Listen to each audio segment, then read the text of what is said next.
এই দোয়াটি নিয়মিত পাঠ করলে ৭০টি বিপদ থেকে রক্ষা পাবেন।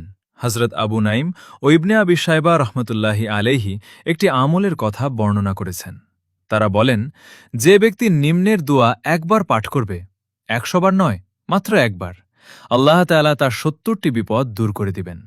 আর সর্বনিম্ন বিপদ হল দারিদ্রতা।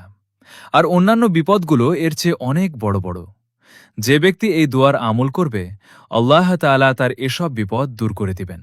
দোয়াটি হল, লা হাওলা ওয়ালা কুওয়াতা ইল্লা বিল্লাহি ওয়ালা মালজাআ ওয়ালা মানজাআ মিনাল্লাহি ইল্লা ইলাইহি।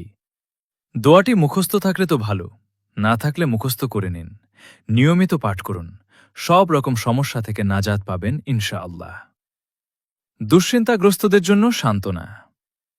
কানজুল উম্মালে বর্ণিত আছে, যে ব্যক্তি ইয়াকিন ও দৃঢ় বিশ্বাসের সাথে এই আয়াতটি পাঠ করবে, আল্লাহ তাআলা তার দুশ্চিন্তাগ্রস্ত হৃদয়কে প্রশান্তি দান করবেন।